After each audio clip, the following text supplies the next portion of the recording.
Welcome to BTM Reviews, where we talk about the news. Got the scoop you need to hear. Stay a while, join the cheer. Super chat me, let's go live. Feel the buzz and take a dive. Super chat me, don't be late. Join the fun, it's here today. Pour the verb and let it flow. Talking drinks you need to know. Whiskey's aged and barrels old. Stories told in glasses full. Super chat me, let's go live. Feel the buzz and take a dive. Super chat me, don't be late. Join the fun, it's here today.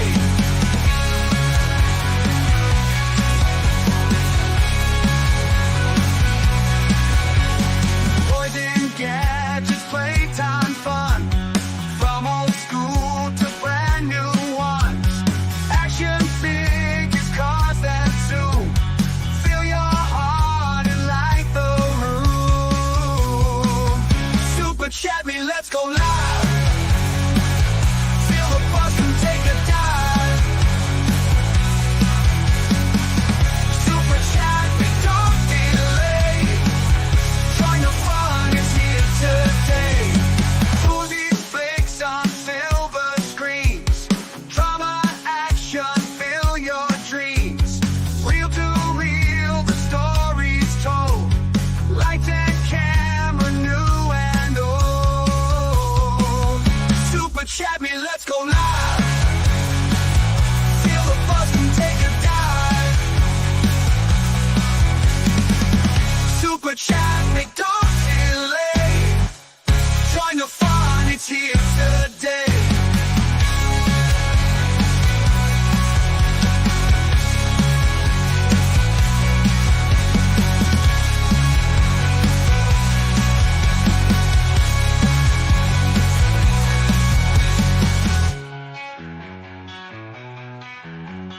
Movies, flicks on silver screens. Drama, action, fill your dreams. Real to real, the stories told. Lights and camera, new and old. Super chat me, let's go live. Feel the buzz, come take a dive. Super chat me, don't delay. Join the fun, it's here today.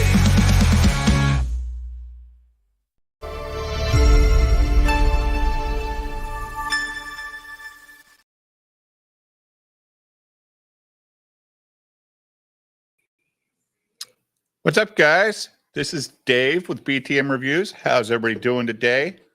Hope you're doing as good as I am. I had a good day at work, and then I got out a little early. Training went well, and I was able to go pick up my new PC today, guys. Finally, I got my new PC. No more laptop streaming. Plenty of ports to do whatever I want to do. If I want to do multi-screen stuff. So I got it. It's a lot bigger than I thought it would be, but you know, we have to compensate some way, right, guys? So, yeah, so picked that up today, but you know what I don't have anymore is a fucking keyboard. So I got to go buy a keyboard. It never ends. Jesus Christ. So tonight we got Jim Satala in the house. We've got Nicholas McHugh. And we had the great Chris Bacon. So, yeah, we have that going on. So, bring out the GIMP. I'm not ready to bring out the GIMP yet. And I don't know who the GIMP is.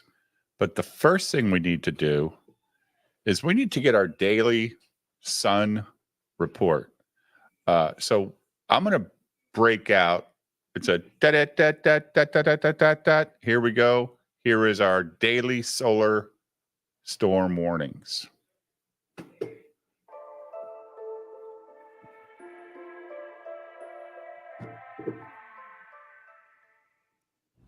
Good morning, folks. Three things on the docket today. One of the strangest papers I've ever read discussing solar alpha particles, human mortality, and non-human intelligence, a check on the tropical system, and the last 24 hours on our star. That's where we'll begin, where this morning a surge in solar flaring has occurred. The flaring happened at the sunspot we identified yesterday as the flare watch, plus one at the departing sunspot group. The last one was an X-class solar flare just a bit ago here this morning. First data note on space weather, however, is that the solar wind and geomagnetic conditions have calmed down here at Earth. The level 4 storm subsided, and things are returning to quiet. Of course, that is not what's happened on the Sun. You see here the three spikes in the data, 2 M-class flares and 1 X-class event to cap them off. Let's take a look at those more closely here. First one erupted from the central sunspot group, M-class event. The second one erupted on the right side, also an M-class event at the departing limb, and then back to the central sunspot for the X-class flare. That central sunspot is the only big one in Earth-facing heliographic longitudes, and the flare watch remains today. We can tell that there was a CME produced by the second and third eruptions, last one being Earth-directed, but it is very sparse. I would expect there to be an Earth-directed component when the data updates later today, but it should be minor. Quick look at Ernesto up next, which has begun its northward shift and is expected to be declared a hurricane later today. Good news is that after it slams the Caribbean here, it is still expected to head northward and mostly miss the American continent. No word yet on the damage it's causing in the tropics. Lastly, folks, what a strange paper. It discusses the cosmic energy that has been repeatedly tied to human mortality, especially from heart attacks. And while it thoroughly breaks down examples of those connections between the solar energy spikes and human health issues, it also identifies some strange examples and spends a large bit of text suggesting they could be from aliens, either an unintended consequence of navigational signals or a direct and intentional effort to slowly assault our planet. Yeah, all that in one paper. Link is below. Lastly, folks, tomorrow evening our August issue of the e-magazine will come out, and as the end of summer special, you will receive all 3 summer issues in one: June, July, and August. Sign up for the e-magazine. It's a new issue every month breaking down the most important science and how it fits into the bigger picture, with special releases happening about once a month as well. Link is below. We greatly appreciate your support. We'll do this all again tomorrow, right here, right now at 6 a.m. in the new Valley of the Sun. Eyes open, no fear. Be safe, everyone. Well, my God, Jim, I got to bring you on for this. Now the aliens are doing it. The aliens are. We'll play that one later. I don't think we can take 6 minutes in a row. No, this is just a minute and a half. It's an update for today. It's the midday update for the emergency. Did they find the aliens? Yeah, it's solar flare, CME impact expected. Well, we'll get it. So aliens are doing this stuff now, huh? Maybe. Never know. It makes as much sense as I'm getting an echo. From me? I don't know. Maybe. It's gone now. That's weird. Huh. That's odd. Well, let's bring on Mr. Chris Bacon, see how he's doing. Although I see he's muted right now. Maybe he's away from the... Oh, there he is. How you doing, Mr. Bacon? Fine. How about you? Good. It's been a few weeks since you've been here. What you been up to? Living large? Living best I can, man. Best I can. Learning about the sun and how it's going to kill us. That's fantastic. Well, it brings life and it brings death. Yes. It's our biggest frenemy, right? Yep. Is my internet fucked up? Is that what it is? I don't know. Chat, tell me. Is my internet messed up? Am I laggy, Jim? Is my voice messed up? I was hearing something. I thought it was you guys can. I thought it was probably an echo, but I don't think it's an echo. But because I'm through my roadcaster, but I'm not watching anywhere, so I can't tell if I'm. Seems fine to me, says Pike. Cool. All right. I just sometimes I hear like it seems like Jim like does that internet weird thing. But we got Nicholas here. How are you, sir? I'll wait. He's took his headphones off. Are you saying I'm robotic? That's even better. So I saw Ethan was streaming early today. He started at 6. Yeah, I didn't even notice. I was doing was something, and slamming then I had to Partika chase my again. dog. Yeah. He slammed Partika. Or Partika, I guess did Partika make another video? I don't know. He made like a video, something about like it's that short we watched. But did he? Maybe. I think he made, check his channel, Jim. I think he made another one because Ethan was going over that. But Nicholas might know. Was it a new video Partika made about it? I have I no don't- idea. I've never when I- actually watched When I Partika's popped videos. over there, I saw he was watching Biggest Problem in the Universe. I don't know. I think he there was a bonus episode. Aside I from think, here, there's, last night maybe or something I missed. I don't know. he was Is it? just going to town on the video. I don't know if it was his actual review or not, because it seemed to be more of just him just dumping on it. I don't know if he did a. We had a short from Partika about Gooding. Well, here's the thing, 3 days ago Jim gets slammed, or 2 days ago Jim gets slammed for not reading Gooding slow enough, even though Jim gave it a good review. Partika reads it longer, and he gives it a bad review. I wonder if they're going to slam him for taking too long to read it, Jim. That'd be interesting. What's Yeah, what's I what the don't know. first goalpost? I see. I think we watched them. There's the one thing you don't tell your audience, and then the Gooding the Polymath broke my brain. That's the one that we saw. That's a and then the short? Yeah. It sounds at least like what EVS shows. Yeah. Huh. I don't know. He fucking hated that book, Chris. Like Partika, like said it was like the worst thing he's ever read in his life. Bad. Yeah, I saw that the Gooding thing. Yeah. He just kind of made his way through. It was He not said it's so I don't bad. know if I 1 trust hour anybody. Video. Well, he said it's so bad. He thinks that EVS talked to Mike Barron and said, "Man, go over there and sabotage Eric July's universe." Like, wow, that's funny. I don't. I mean, How until I How hear can Ethan otherwise, tell anybody to do that? Eric's got his own editors, Chris. He's got people that could watch out for stuff that might not make sense. Well, that book had 6 editors. I know. Maybe crazy, that's the right? problem. Maybe so. I did hear an echo just like about 10 seconds ago. A little bit of an echo blasted out. Just I don't know. If anyone else It's heard that, but random. I Yeah. don't know what's going on with it. Well, new Um, computer, new settings. Maybe I got to mess with some stuff. Jim, so you're. I'm never going to read this shit, by the way. But with you, I generally trust what you're saying when you're being serious. So you saying it read like a introduction to everything. Yeah, like a comic book. It was a good. It basically laid out what you needed to know about Gooding and everything. But It was the first issue, right? It was the first issue. He didn't have to do all that in the first issue, but I kind of see it was just echoing there. I don't guess know it's why. popped again. Can you hear me now? Yeah. Can you hear me? Yeah. Is it echoing now? No. Because there's like new PCs want to recognize new stuff. So this Rodecaster showed up as, instead of Pro Chat 2, it said Pro Chat 2 stereo. When I put it back to Pro Chat 2, I guess the echo left. So it's weird. So Simply Green says, thing is, I can't tell if he's joking. I know, like Ethan made it so convincing. Like maybe I did tell him to go over there and do it in the back room one day, but he was joking, I think. I don't think EVS is necessarily going to pretend to tell Mike Barron what to do, but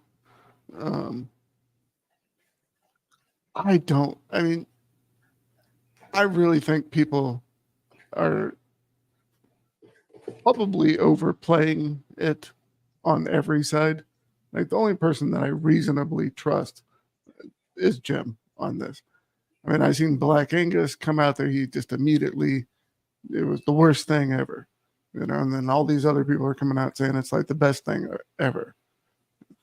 Well, again, I think too within the space, you've got people who are going to read it casually. I mean, like I'm assuming Jim did. He didn't probably, break it down like he was breaking down a novel for a college term paper. And he's like, "This is what it is. This is what I'm just going to read it. If I like it, I like it. If I don't, I don't. I'm not going to really overanalyze it as I'm going through it." Whereas people like, Mike or say Tony or Angus or, Ethan, when he gets it, he's going to, He said rip he'll it never apart. review this one, Chris. He said he bought that in the Ripazine on eBay. But he said he won't review it, and I don't blame him because he's not going to slam his buddy. I don't know. A But, Comics Gate King, I don't know if that'd be good for him. Well, he'll probably at least do the Ripazine. I don't know. But, I mean, at But the end of the day. he did do Chuck Dixon. Did Chuck Dixon write Alpha Core? Yeah, he did. He slammed that one Yeah, pretty but- good. But I don't think he's as close to Chuck as he is to Mike Barron. So I've never seen Chuck on EBS's channel. He might have. I didn't really I start think they're watching just more EBS until this year. colleagues, not like colleagues like internet stuff. I think he's, Chuck tries to keep a little separation because he wants to go anywhere and work. He's not trying to get tied up in stuff. He'll work for Marvel, he'll work for DC, he'll work for Image, he'll work for Heels versus Babyface. He don't give a shit. He just wants to get paid, which is fine. He's not a young guy anymore. Dixon He just blocked wants to me. start. He Why? just blocked me and a bunch of other people. Well, when that someone faked that dialogue for a Superman panel, and like Chuck Dixon was like crying off the rooftops about it on Twitter and everything, and just me and a few other people, we're cracking jokes, about because he had said some stuff and it proved out it was just a hoax and everything. So it was just a little funny, and he blocked me and a bunch of other people earlier this year. I have nothing against the guy. I was just cracking jokes. I didn't say anything like wrong. Jim, I'm going to say one thing about this new camera. Or this new computer. It makes my background look better. The processor is just so much better, dude. Like you can see detail now behind me, like what it actually is. It's like, what the fuck? Computers make a difference, I guess, guys. How much? Well, they have like hardware encoding that you can. Yeah, Yeah, it's on stuff. fucking nuts. Like I'm sitting here looking like, Jesus Christ, I got to tone this shit down now. Yeah. So the whole Partika getting so upset about a book that he doesn't really care about. Like I know Partika cares about comics, but he said he liked the idea of Ice on One, right, Jim? Yeah. I just think he's Fuck's the idea getting, of someone. I think he's getting more and more let down the more books that get created. And that's, if Eric's hiring all these people and the books aren't getting better, Chris, that's a bad sign, dude. That's just a bad sign in general. Well, I mean, again, from just like the book perspective, I don't give a shit about the books. Right. And if I did, it would be from like the most basic normie level that there Which is the like, best fans you want, dude. If you like it, your first shot, and you can get them to buy in, that's pretty cool, right? Yeah, but I think too, like again, from like a business standpoint, because that's kind of like where I typically like to focus. If you were a normie and you came across the Rippaverse and you like, oh man, that looks cool, but then you started digging because it's the internet and that's where you found Eric July and the Rippaverse to begin with, and you started seeing the comments, or you went to one of his live streams and started looking at the chats, or you went to the Twitter and started looking at the people he was interacting with, and like, God, if I voiced any type of opinion about this book, and in all fairness, good or bad, I'm going to get ripped apart. And if I was somebody like you who was just minding his own business on Twitter one day, and you were attacked for liking the book or not liking the book, like, I don't want to deal with this shit. So either you read the book and you don't ever say anything about it, and you're just a silent customer who maybe picks it up, sees it or whatnot. But just certainly most people aren't going to go on social media, particularly Twitter or YouTube, and comment about it. And whether Eric or any of his acolytes want to believe it or not, that's going to keep a lot of people away, because especially with anybody, especially now here in 2024, people go on social media to talk about things they like, they don't like. And when you're pigeonholing a potential customer because they're so afraid of getting backlash from one side or the other, who the fuck wants to be a part of that? Not me. Not I mean, me. That's why I'm out. So, I mean, Well, I mean, I don't know. idiots deserve entertainment. I mean, that idiots deserve to feel like they're a part of a group, and that's what he's selling. That's what he's been selling for a long time already. Well, let's I just mean, say, for example, you were in the group and that you picked it up and you liked it, right? And if you Mhm. were, I don't know, a person who was capable of higher thought, unlike many of the people who you see, you would think, do I want to be associated with people like that? If I like this book, I don't want to be associated with this group of people. I don't want to be lumped in with this group of people. But again, on the flip side, if you said the opposite, you're like, maybe I don't want to be like grouped in with this group of people either. And it Well, just creates a big chasm and a gap that I just don't think is attractive for the Rippaverse, or let me be honest, the indie space in general that you see. And I mean, that's just an objective, stance, not yeah, sucking the up. majority of the audience doesn't actually reply or comment. Like No, the majority absolutely of not. the watchers don't comment on videos. Majority right. of Twitter viewers don't Majority of those reply guys are or just even hit having like. tea on Friday night, chilling, drinking a beer, Yeah.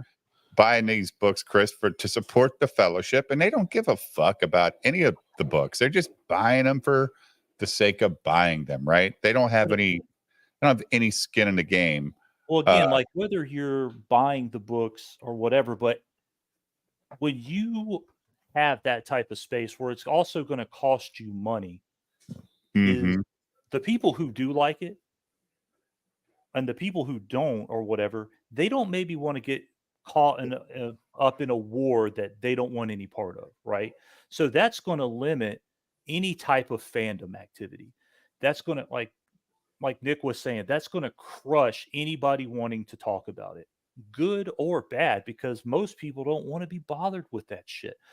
Most people aren't like you or Jim, or I guess to some extent me, who wants to deal with this shit from people who are, we all know who they are, and just and who wants to deal with that. And when you can't, as a customer, voice that for fear of backlash from somebody behind a sock account, you're not going to put that stuff out there. You're not going to give the Rippaverse positive reviews if you like it. And you're certainly not going to give it negative reviews if you don't like it. So that's why you see Eric's website where he's like, leave a review if you're a member. Nobody's leaving reviews. Like the Rippaverse subreddit is probably like, I guess, the biggest platform where people talk about it. Nobody goes on there. Well, And he says he has the most interactive, positive fans in the comics book sphere. the most Of welcoming, course, too, he's going to say apparently. that. I mean, Yeah. yes, Yeah. But again, when they can't, when nobody's voicing an opinion that's outside of like, you suck, you're retarded for not liking it, or you don't get it, or whatever, that's going to kill any type of mainstream fandom that you could hope to try to build. And, Sure. but Eric is so short sighted in the fact that he doesn't see that to maybe behind closed doors, he gets all those people in a group chat or something like that and says, hey guys, this isn't good for business. You guys are free to have your opinion, but I'm going to ask you to tone it down. And if Eric asked these people to tone it down, they probably would. So, again, he's kind of his own worst enemy in what he's built and what he's allowed his fandom and fan base to become, especially the more outspoken ones. And, Mhm. it's unfortunate, but I that's mean, what drew me into the drama. I mean, that's, exactly what Chris is describing. but I was that's, a Rackets fan for years until I uh-huh. commented on one thing, and they Mhm. started like surrounding me, posting screenshots of my profile and shit. I'm like, go fuck yourselves, you weirdos. Now I'm interested in what's going on.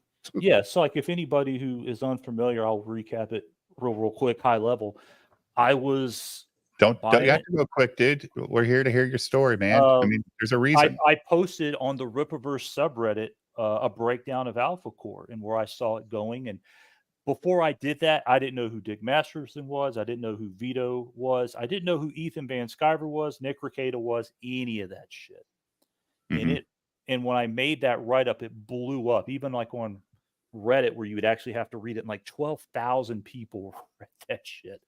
And then the Rippaverse fans went nuts on me because they're like, "Oh, you're a hater. You're a troll. Why do you want to see him fail? Why are you saying it's bad?" But everything I put in that write up, I've got a copy of it myself, but it's no longer available for public view, has come to pass.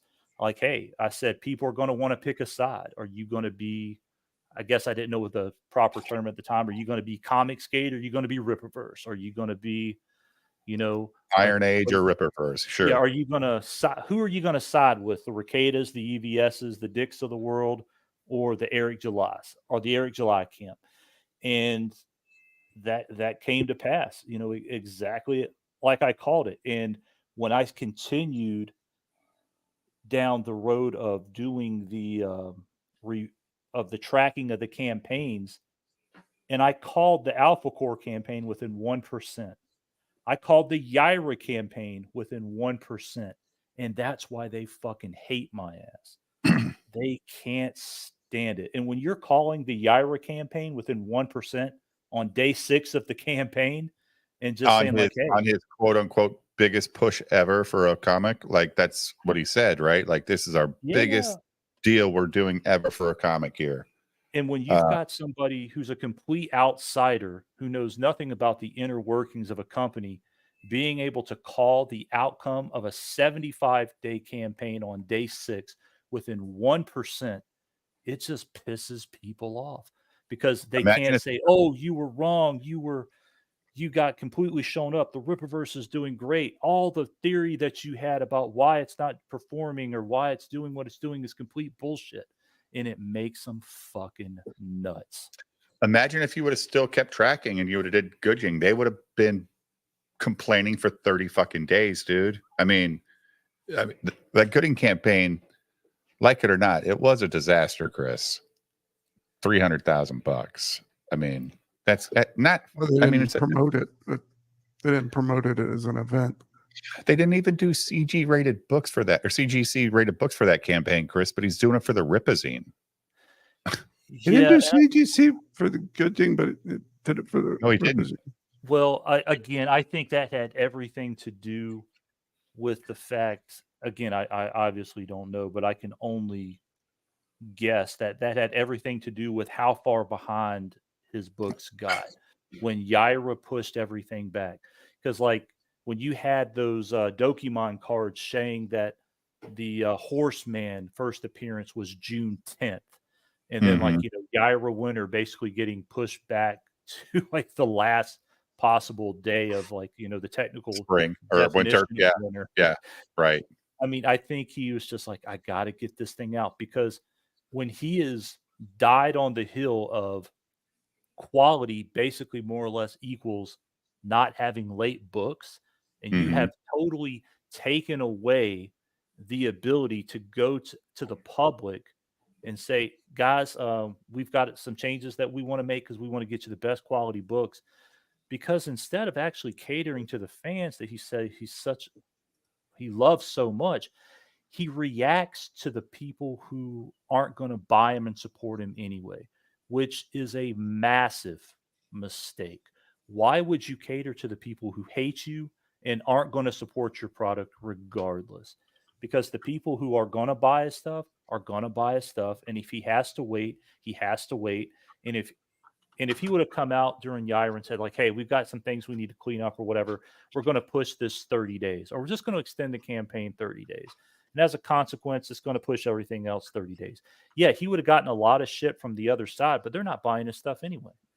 And as predictable as they are, his side of people would have said, oh, EVS has late books all the time. You guys need to shut the fuck up. And he wants to do the best for the customer because, customer. So I think, when you're doing business that way, that's hard. And you put yourself in some really bad positions by doing that. Instead of, I mean, he's letting people who aren't buying his shit dictate what he's doing. It'd be like if fucking Burger King started, running their business to try to appease their haters, and like everybody else is going to Wendy's or McDonald's or Jack in the Box or wherever the fuck you get your burger from, and they're not going to go to Burger King regardless. But Burger King started doing their business around trying to please everybody who's going to tell them, "I'm not eating your Whopper, so fuck you." I don't know. That's very true. You just look at the whole situation. It's unfortunate. It doesn't have to happen.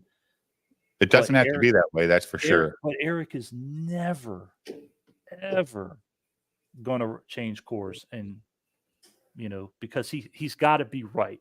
He's one of those people who's like, I want to be right instead of getting it right. And whatever being right means to him. But it doesn't have to be this way. And I really think if he were to course correct, people would give him a second chance. I might even be willing to give him a second chance if he was just like, you know what, I've kind of fucked the dog here and screwed the pooch, and I got to make some changes and show some humility.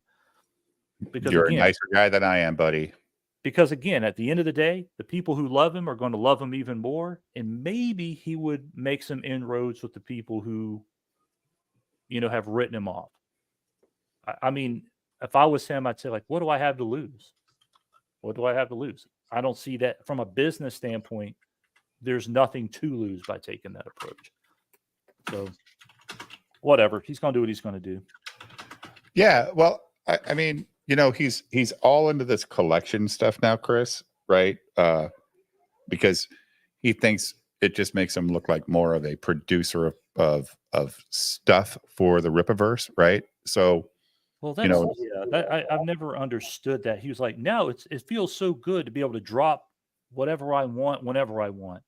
It's your business. Why the fuck couldn't you have done that anyway? But the Ripazine's a 45-day fucking magazine campaign, dude. Okay, I mean it's a magazine. It just should be ready every month or every 3 months, however often he wants to do it, Nicholas. And it's for sale, the CG version but he can't do that because he doesn't know what his customer base is, Chris. He doesn't know how many to print, so he doesn't have to. Because if I had kept up with either Gooding or these Ripazine magazines, I would be willing to bet that the same pattern happens regardless. He's going to sell 75% of his shit within the first week. He's going to sell 50% within the first 24 hours. And by the end of the first week, he's sold 75%. And I would guarantee that's been consistent across the board if I had kept track of it. And he would know within a week, okay, this is what I need to order. This is what I need to get out the door. He doesn't need to wait 45 days. That's just silly. So again, I don't know. Especially for a magazine. I mean, the Mike Barron campaign was shorter than the Ripazine campaign. Well, that was part of the Yaira thing, right? Then those were 75 days. Well, the Jim knows. I think the Gooding campaign was like 35 days. The Ripazine campaign, I think. 33. The Ripazine's 45. No CGC rated books for Gooding, but CGC rated books for the Ripazine. Now, I get why he could do it for the Ripazine. The Ripazine might have been done for, most of it done until he wrote this fucking story about a female PI now. What's her name? Shirsha, or whatever. Say you're sorry. Yeah, but he does have a new campaign or a new collection that just went up, I guess, today. And it's his summer collection, guys. Yeah, yesterday, the tank tops and the shorts. Yeah. So, I mean, we're talking $32 tank tops, $40 shorts, $5 Rippaverse hat. Is that it? And I want it all for $130. So you've got a Alpha Core tank. You've got a Yaira tank. what are these phrases? Catch Street, Sally Rodell, Soul Brock's Vale. So these are the characters, I guess. The Rippaverse is, or the shorts are Yaira, Bloodroots. I want to see Sturgis wearing some of this. Oh, dude. You know who's going to wear it first? Fucking Az. He's probably already got it. It's going to be probably in his next stream. But this is, but this, to me, Chris, this kind of devalues what a collection is, in my opinion. Like you'd figure a collection would be a book, not just some clothes. Just make that a whole other thing. Just come onto the website and buy some fucking clothes. Yeah, I mean, like he could just say, like, you know, you could start up a clothing tab. You don't Right. have to have it under collections, and just say It's a like, hey, we dropped these new items today. They're available in the 33-day campaign till fulfillment. Again, it's just what? Normally, you would drop a summer collection, I think, right before summer. You Not might. a month and a half into summer. Like in the It's not you going might to also- ship. Well, let's It's put not it going to this way. ship for 32 fucking days, dude. Why are these clothes not made? Why does he need to have a number well before he decides to make them? Because he's. Well, I made- think the fact that a lot of people are hate buying is definitely throwing a wrench into his business plan because there are people where it is an economy now to What were you detract gonna on say, them. Chris? Oh, what I was saying is he has to do this because he can't afford to print it out. And he made the mistake before with his initial clothing and merchandise where he ordered a bunch of sizes he didn't need, way overbought on t-shirts, hats, etc. And he ended up sitting on a whole bunch of that shit. So I think, to his credit, from a small business perspective, this is the way to go. But I think it also is the fact that he just can't afford to just print out a whole bunch of random shit and hope he sells, 34 XLs like he had before. So who the hell knows? But So he's that's sold why he's 100. had to do this. He's sold 180 items so far. The clothes. Yeah. He should know. He should have an idea of what size his customers wear. You know what I mean? Like what the most of, and that way he can. 2XL. Just say it. Yeah, like probably 2XL or whatever, or XL and 2XL would be the big. The vast majority of them. Yeah, I think even if you have some that are left over at some point, when you do put them on sale for $5, nobody's going to care about the clothes, Jim. They're fucking clothes. When you put that shit on sale for $5, like the Rippaverse hat, nobody cares. It's not a comic book that people are collecting for, maybe some value. You're not collecting these clothes. If you're collecting the clothes for the sake of them being, did he make a fucking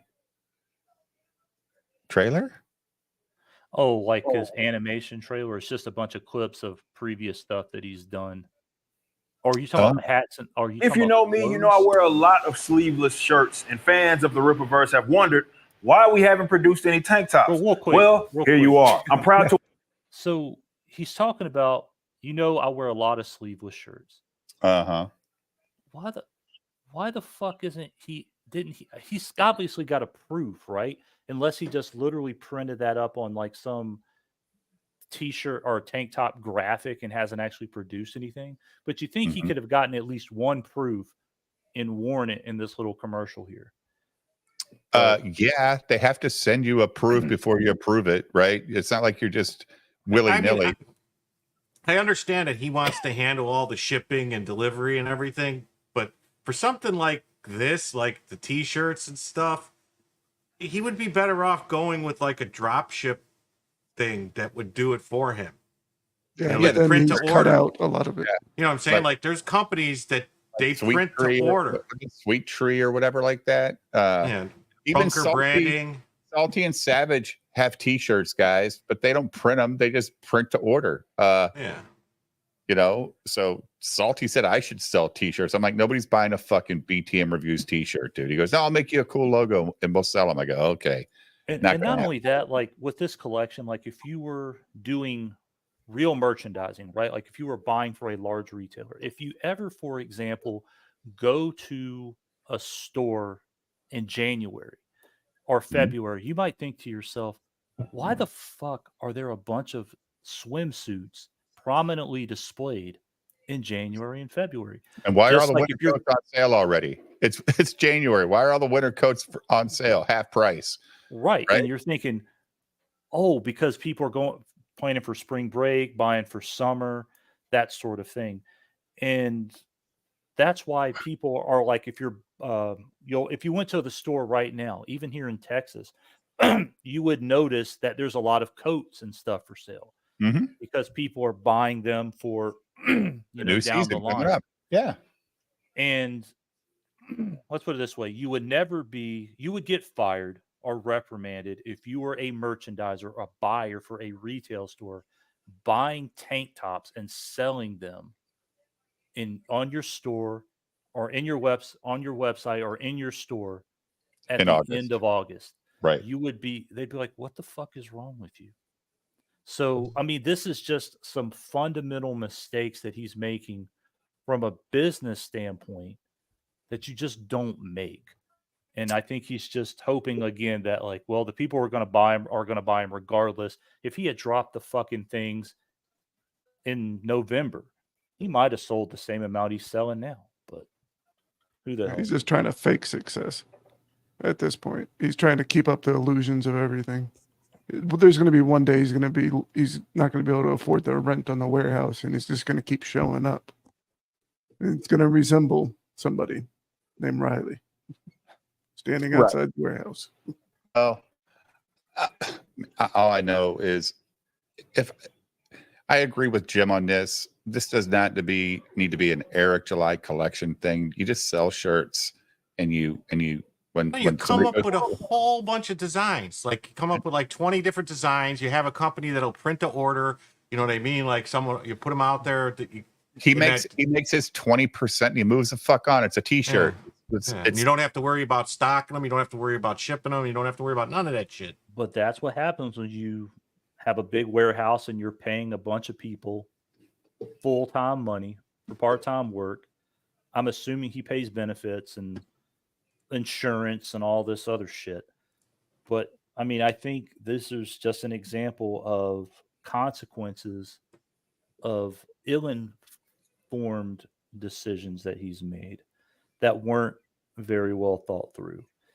And yeah, it's unfortunate. It really truly is. And it's getting to the point, like for me personally, I look at this and I'm just like, it's just kind of sad. It really is, because when you look at something, it didn't have to be this way. Like when I was looking at this stuff initially, I was like, there's so many things that he could do to where by this time, I thought he could be making 10 million plus a year. And he should have been making 10 million plus a year. He had all the momentum, everything. And then he made Isom 1 and then did nothing for 9 months. Then he got all of these other expenses and then the sales kept going down. And it's like, God, you hate to see it. You really do. Yeah, and I don't understand why he didn't just try to go with like a more regular release schedule. I mean, if he really did have all that money, he didn't want to just have a warehouse. He could have. They could have been lower quality. Too many people to pay, and he thinks every book's $1 million book, dude. I mean, he overbought for the future, Chris. In my opinion, like that's not an opinion. That's just fact. Right. He's probably got a 5-year or 3-year lease on that fucking building at $18K a month or $15K a month. Employees are easy to get rid of. Fucking leases are not. That's a lot of money, dude. Not including all the utilities that go along with that. All the, like Chris said, the liability insurance for all those employees in the warehouse walking around all day. Then he's buying all these mailers and all that stuff that just add up to the cost of running this place. And and if he is paying for medical, Chris, and all that shit, he is man. He hit the fucking slot on his first pull, and he kept throwing money into that slot machine, thinking it was going to be the same return. It didn't happen, dude. It did not happen. Well, again, but it could have. Of course, it could have. Could have. If he would have stopped blocking people on Twitter, not knowing who they are, if he would have maybe said, you know what, Chris, like you said, you know what, Nick, you're right. I did kind of have a shitty attitude when I was talking to Dick that night. That was pretty shitty.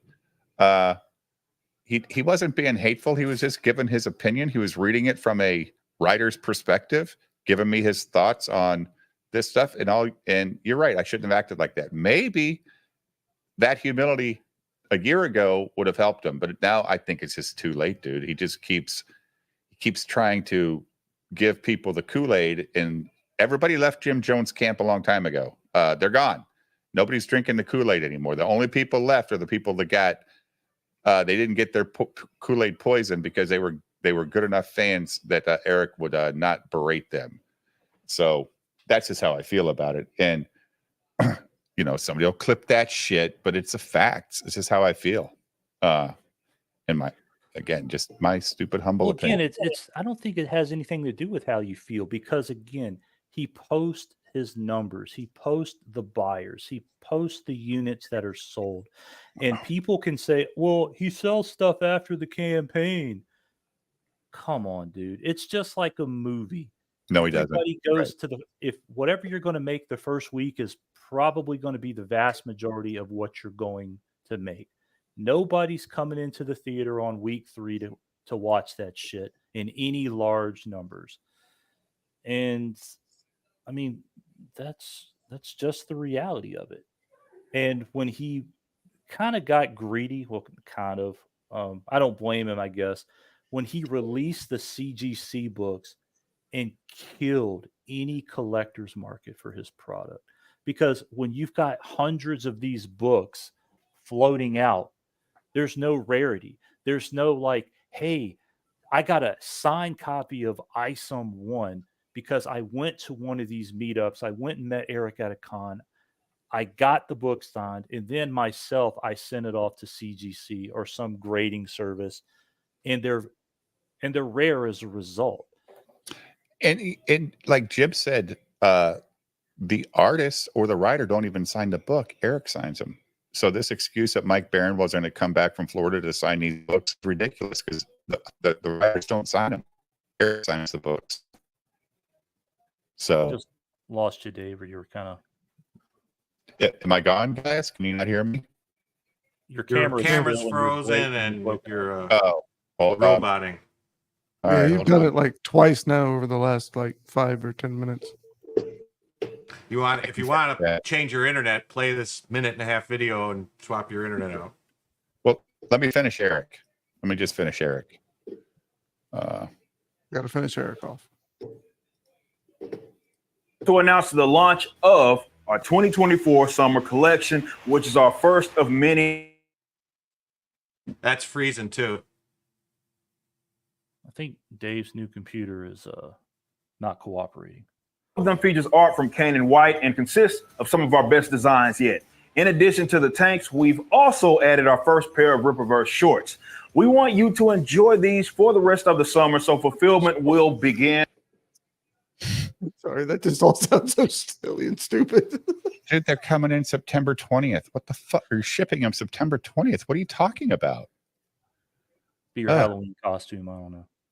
It's going to release the fall collection in December. I want to see these shorts. Look at these shorts.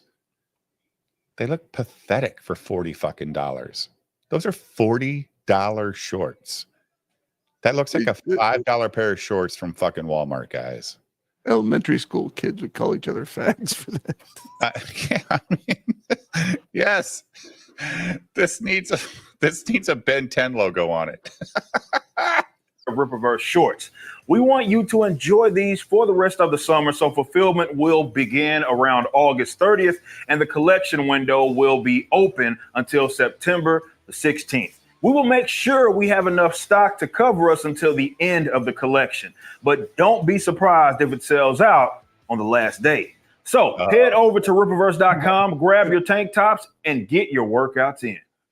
Yeah, he's swapping collection out for or vice versa. He's trying to switch collection and campaign around. And avoid using you're the right. campaign word. If something's good, people will keep supporting it. But when you're Eric and you stop promoting your campaign once the campaign ends, then those sales will die, right? So I think what he's doing is I mean, and it's actually a good thing. It seems like what he is doing is only ordering, like he goes like a week into a campaign. Yeah, he listened to and Chris. looks at the numbers and then goes like, okay, whatever I did, I'll do 40% more of that or whatever, or 30%. Well, that's on how he top of was that. able to sell out Gooding. Yeah. The But that's what he AED said. and Don't be C surprised if it sells out on the last day. So that either means that he's going to claim it sold out, which I don't think he would do that. He's probably just going to order and he thinks it'll sell out, like Gooding did right before the end. Well, I So mean, that's he can good always business, actually. he can always He can always come have back more with the, printed. but he can always come back with the tried and true thing, like, "Hey, we found this box in the back of the warehouse that we Mhm. overlooked," or something like that, like he's done with some of these books and the CGC covers or whatever. But I mean, If he's hopefully having he's to got a wait little on bit more everything, wise to why it, does he have a warehouse? because he's got so much shit he's got to store now, whether he wants to have one or not. I don't know. Yeah. Yeah. So We should be able to see a warehouse video. We want to see how stocked it is in there. Eric isn't a real Because man. the unless he doesn't. reason you want to go with a place that prints on demand the shirts, because they have all the shirts in stock, like the sizes all and the the different colors all the sitting there, sizes. and they just print what you want. You could pick the color of the shirt and get the logo you want. People can mix and match if they want a blue shirt with this thing. It's not just the shirts you're ordering. Like, because what he's doing, I'm pretty sure there's got to be a minimum order. Yeah, he's paying Size. a lot of redundant costs by doing Yeah. it. Because he's Yeah. paying for people to do a bunch of stuff that a bunch of other people have already done 2 or 3 times over anyway. I mean, like, if again, like kind of the Jim's point, if you were doing merch and doing that sort of thing, you could just say like, "Hey, you're going through, for example, Gooding, and you found a piece of art that you really liked. You could save it as a vector image. You could, put it on a website that's, Be right back. could then stretch it however big is needed, put it on a shirt, move it, put it on any, a hat or whatever, and let people just kind of do whatever the hell they wanted with it. And like Jim said, like have a library that they could choose from instead of whatever the hell he decided to put on there, and go from there. There's a set figure that you make when you use these companies, like 10% or 20%, whatever it is off, that you get for your license agreement, basically, for them to sell your stuff. But I mean, I don't know how much more he's going to make by doing it himself when it all boils down to having his people packing it and shipping it. But another thing, It's like, I can't add up those numbers to make any sense out of it. I can't either. But one thing I've never understood is, again, he's not in a small market, right? He's in the 4th largest media market in America.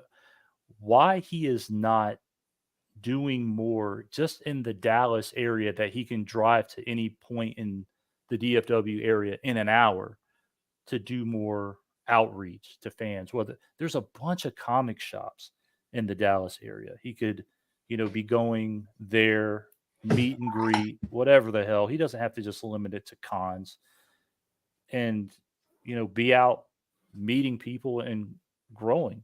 I mean, like, you could do a big enough business just with the people in the Dallas Fort Worth area to keep you going almost indefinitely.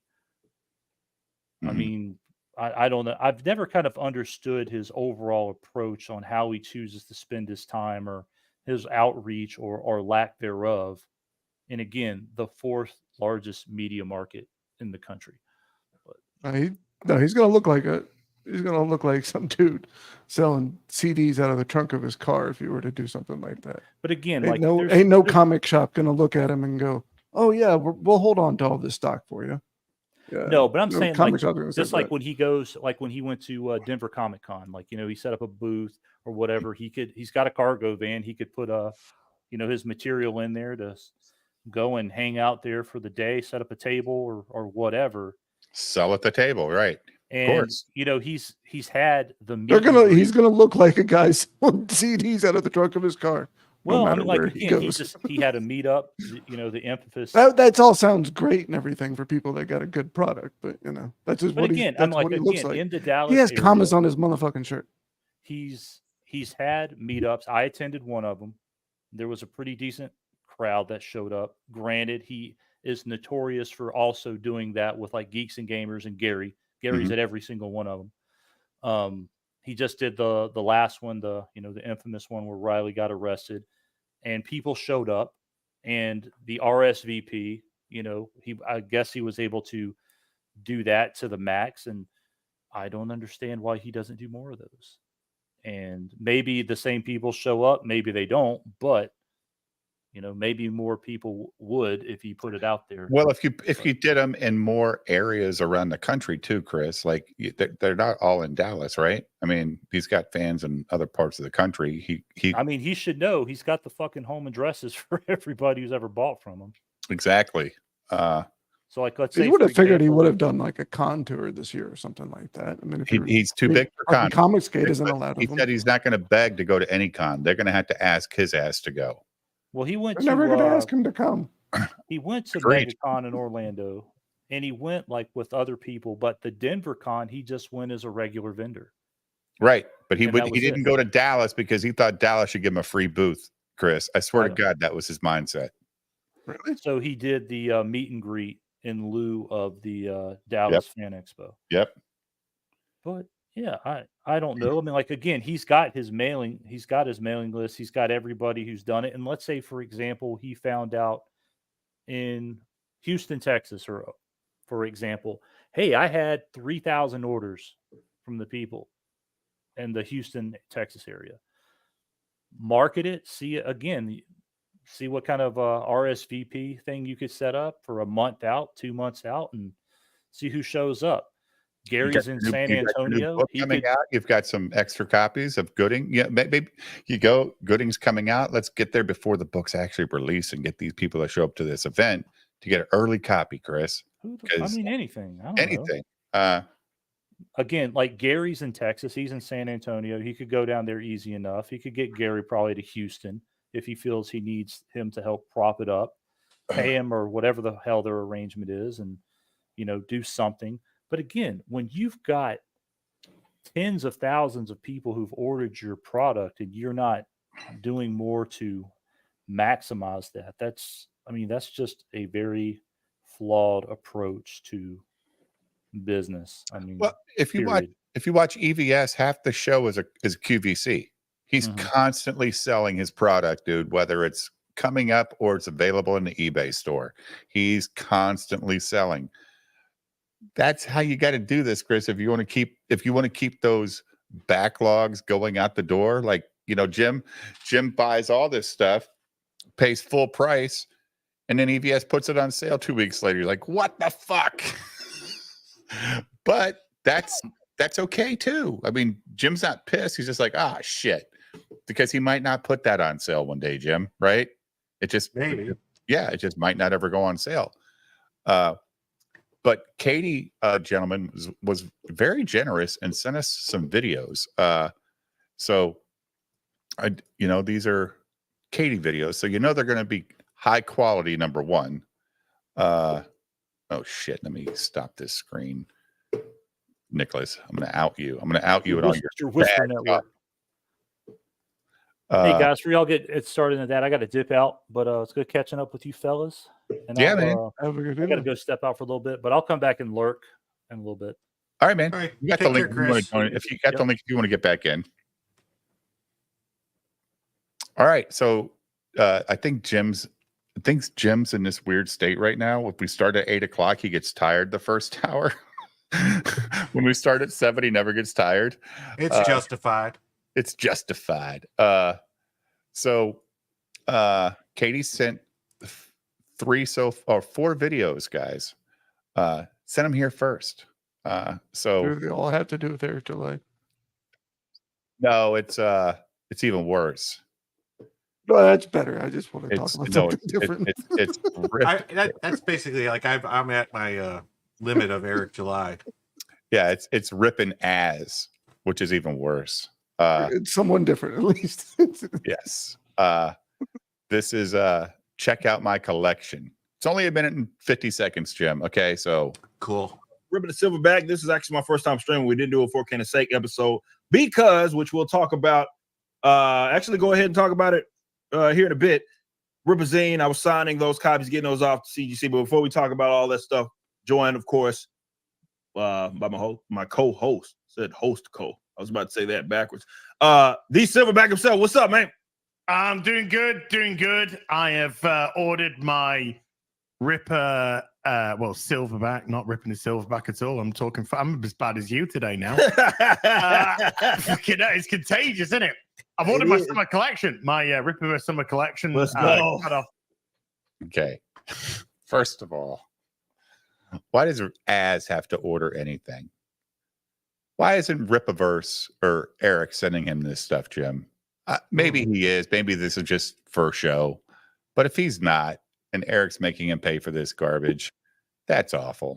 I have no doubt Eric has no idea what the word gratis means. You're probably right. You're probably right, Nicholas. Yeah. Cut off tops, baby. Let's go. For the game. So I got my Alpha Core, got my Isom, got my Yaira tops. Ordered, boom. I ordered my Ripazines CGCs as well. So There you go. I'm bring them on. Rocking and rolling. Rocking and rolling. So yeah, let's just talk about that real quick in case you don't know. The summer collection went live not too long ago. Thanks to you all, we've already sold $5,000 worth of merch, which is awesome. Appreciate. I think How long EBS. has that been? I think EBS sold that in fucking action figures last night, dude. That are 5 years old. Y'all. Now, this has, of course, 3 tanks, ISOM theme, Alpha Core theme, as well as one as being a Yaira theme. We also have our first pair of shorts, as you can see right there, High quality. live. High quality. So go grab those if you go Live. to You can see it live. Yes. I mean, go grab. Now, I want you to look. That's the same exact number that I just pulled up from the store. That $180 and $5,000. This show was aired way before I pulled up this fucking storefront just now. So he hasn't sold a goddamn thing since he promoted it, Jim, on this stream. I mean, the power Probably of some Eric more on Live. Friday, I'd imagine. But Yeah. like, who is buying that though? That's Is really Az gonna rock a wife beater? I don't know, man. I've never seen Az in a tank top. I don't think that's gonna be his look quite yet. What if you saw a woman wearing this stuff? If I saw women wearing, there'll be plenty of white women wearing this shit. Believe me, they'll fucking wear it. What Not does to that show tell you about them? that they're married and they hate the fucking mainstream media just like their husbands, and they're gonna just go do what their husbands do, or their husbands will buy it for them. Say, hey, honey, look what I got you. And she's like, oh, fuck. All right, I'll wear it around the house. I'm not leaving the house, but I'll wear this gay ass shit around the house. But I'm not going to the fucking bar in a goddamn Yaira shirt. It's not even cool. It's not even cool, guys. The logos or the prints are /collections/summer-collection. You can go check that out. I also have it in the description as well as pinned comment. So go check that out. You can bundle up everything, of course, save a little money. We got the hat that's only $5 as well. Our classic Rippaverse hats, which I actually have right there. You can go grab that.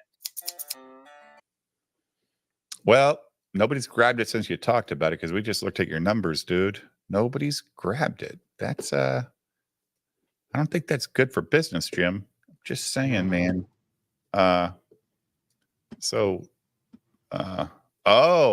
This is interesting. Az is going to be very, very excited about his CGC collection. Let's stop screen, present. Look at my CGC series. This is only 2 minutes, Jim, so we're keeping it slow. We're not going to overpause it, anything like that, because I feel your pain with this garbage. Not Katie's clips, but Eric as a person As you guys and his whatever. can see here, I'm going to go ahead and remove that there. I already got the damn books. Okay, they're already here. Okay. So you can see. So, but they're not for sale for another fucking 38 days, dude. So what does that prove? How I know you want Okay, maybe he does have them, or maybe they're proof copies. But either way, if you got them, if you have these books bagged and boarded already, why are these just not shipping right now? Like you said, Jim, are these just proof copies that he can show on screen to say that he's got them and there's nothing in them, right? This is just the cover art. I don't know, because it's really weird that, you know, he decided to have these printed, if it's not proof copies, but he's not releasing them to the masses till the collection date is over, which is just a mini campaign. Good point, Jim. see and how the approach that we went. As you can see, that gold foil just shines on that. Man, where did he get that idea from, Jim? Who likes foil comics? I don't know. What's that guy's name? Does EVS like foil comics? I don't know. Foil lettering, especially on zines, is beneficial. I mean, chat. I mean, I've got a nice foil gold lettering. Cyberfrog too. What are we talking about here? Wrecked Planet? Are you kidding me? So very original, Eric. Props to you for you know, what the fuck? Zine. You put that on your magazine, but not your book. Okay. can't really tell. It's in the bag, by the way. That she is embossed, so you can see her kind of finally pops out of the actual cover. There she is. Yeah, more ways than one for sure. So I already have these. The reason why we are now, you know, we learned a lot from obviously Yaira #1 with those CGCs and how because CGC got backed up and all that, we, you know, it took us a little bit, or it is taking us. Jim, did he not have CGC books for ISOM 1 and 2? No, he did. And Alpha Core? Yeah. And But he learned from Yaira. So he finally learned after the 4th campaign about CGC. Maybe. Four campaigns. He just said that. We learned from the Yaira campaign. Maybe he finally learned to stop overprinting by 50,000. I don't know. I mean, he did have Ripazine 1 sent out for CGC 2, I think. The only book he didn't send out for CGC was Good Ink. Right. The only one. The only one. That's saying something. Because he does petty shit like that all the time.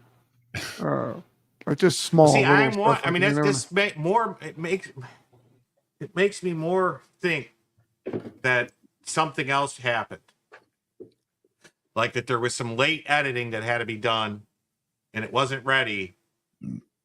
Mm-hmm. And by the time, you know what I mean, like the so pay he for didn't have. services stuff. Yeah, so he did not have it ready to be sent out in time. Yeah, like he would not. There's no way. Wrote the book he wanted, and they said this ain't the book we want, and they changed it all. Maybe, I don't know. I'm not making accusations. I'm just saying like something happened that he couldn't like, and then when he launched the campaign, he didn't put the CGC in. I'm going to ask you a question, Jim. Do you think anything is ever going to look this good in an Eric July book? Honestly, It could. You think so? EVS would have to draw it. Right. I mean, do you really think so? Do you think that he even has the patience to let his artists do this work to get it done the way it looks like this? He's so worried about deadlines and fucking fake ship dates. This is unbelievable looking. And it's a hefty book. It's not, a super thin book. It could probably actually use one of those different type of edges, Jim. But he made it a comic. I don't understand. Eric's got this. He's Eric wants to be FedEx. He doesn't want to make the product, Nicholas. He just wants to ship it. Ship. Let's get stuff out the door. Let's prove that we ship stuff on time. You know, he's Domino's Pizza of comic books. If you don't get it on day 38, you get it free. But like you said, he doesn't know about gratis. So, Julio, you have the link if you want to join, buddy. Us a little bit to get all of those. So we push these out for a reason. So the estimated fulfillment start date is the 16th.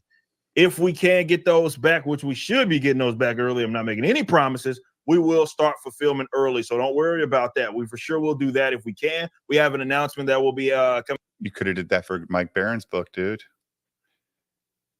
Do you think him not having CGC books for Gooding might have told some of his fans that Eric doesn't even believe in this book enough to get it rated? No, We might not have liked that Mike Barron didn't go to bat for him in any way. I mean, Mike Barron just didn't say anything. But Eric's got to look past that if he wants to sell product. And if he can't though. If his customers know though that there's been a CGC version of every book that Eric's created, except this one, maybe they went, oh shit, even he doesn't give a shit enough about this book to give. It's probably what he meant. Yeah. So if that's the case, you know, and look, these books are $120 to $140 a pop minimum for the CGC rated stuff. Think about how much that cost him, Jim, just his ego. Let's say it's another $200K in CGC rated stuff. Because I want to know why he's charging 120 or 140 and everybody else that's 75, 75 to $100. Because you don't know what's going to come back. You know, you get a 9.4 or something, that's not worth no $140. Right. And I will say one thing about Graham, they're all 9.8s. Every one that I have is a 9.8. And I've got 1, 2, 3, 4 of them. I've got 4 of Graham's CGC rated. So, yeah. Well, I think most people, what they do is they send a bunch of books to get rated. And they'll say, like, we don't want anything below a 9.6 or whatever. Yeah. You don't have to accept the rating. Yeah. Right. You don't sell it back to your customer for sure. Right. You know, or whatever, 9.6 or, you know, whatever. And then if they get a bunch of 9.6 or 9.7s and they want to just give out 9.8s to the people that backed them, as long as they got enough, they do that, or they do some kind of random lottery, and then they'll keep the, you know, like if they got 50 people, this is just small numbers. If it's say 50 people that want CGC books, they send 100 to get rated, and then they'll sell the rest of them themselves on their store or something. That's a very good question for Julio. What goes into the ratings? What do they do? Are they looking at binder? Are they looking at? They're looking at everything. They're looking for any creases, any dents, any divots, anything that's fucked up. If the signature is smudged, the story, it has no. They don't open the. They do not open the book. It's just cover stuff. Yeah. Okay. All right. Yeah. It's like, I mean, it's not even necessarily quite as detailed as like what a comic shop guy is gonna like look at it for or anything like that. So we've gone through these, like, Az has moved these books around a lot lately, but he's got a bunch of DC stuff that he seems to have every Eric July book CGC rated so far back there. But he's got some Batman. I think he's got a Bane book. He's got stuff that he claims he grew up with back there. So, which is fine. But he does collect the fuck out of his Transformers. This motherfucker loves his Transformers. I'll give him credit for that. He loves his fucking Transformers. I don't know why that's not in his background. Because he's got some pretty cool cabinets full of 80s original cartoon Transformers. Coming out about the short box as well, because when we can get early fulfillment, or I can already confirm that. I'll let you know the date soon enough, but early shipment will start for that short box. So you guys are going to get that very Jim, did you order one? Be honest. No. Okay. No. Like, you're going to get early fulfillment on the short box, guys. That's big news, guys. You're going to have early fulfillment on a fucking cardboard box with a sticker wrapped around it. early. But with everything else, we want to make sure we put it far enough out to accommodate issues that may come up, delays, all that, while also but we're not going to just wait for the sake of waiting. If we do have the product, everything's ready, it looks good, we're going to go ahead and get that stuff shipped out. And yeah, appreciate y'all again showing all that love that you have been. Then why aren't you fulfilling orders for the shirts? You should have at least, like you said, Jim, 20 sizes of each available right now, maybe 40. And then ship what's there, and then when the rest comes in, you ship as they order, right? And you do that for 35 days, and people are getting stuff in while it's still at a campaign. You go, oh man, this is like, it could be great quality, and they could be talking about how quality the shirts are, or how Is quality. Ez wearing Rippaverse merch? Every week, dude. But Eric isn't. Nope. So I'll be back. Ez's frame is filled with Rippaverse stuff. Yep. His wall, his clothing. Yep. Look over at shoulder hair boy. He's got And posters. nothing. I don't. He's got Yeah, blood. you roots. barely He's got see those. Gyra. Yeah, they're very hard to see, right? Yeah. And that's the old version of Gyra that was actually cute, not this man fucking child or man woman Gyra version. So It's like ashamed of it at Yeah. this point. yeah, Got a couple other collections in the bag. Summer collection you should take advantage of. Go grab the Rippazine. Finally, you guys begged, because I wear cutoff shirts all the time. You begged for tanks, and now you finally got them, and you get to show that. They gotta pay for that ass. Gotta pay for that fucking shit. Sure, man, they gotta pay for it. So That's all the money. but you can finally show off those guns, get your workouts in, all that good stuff in there. So go grab that. Okay. you notice a How difference. that motherfucker ever got popular, I have no idea. You notice a difference between when he sells something and when EVS sells it.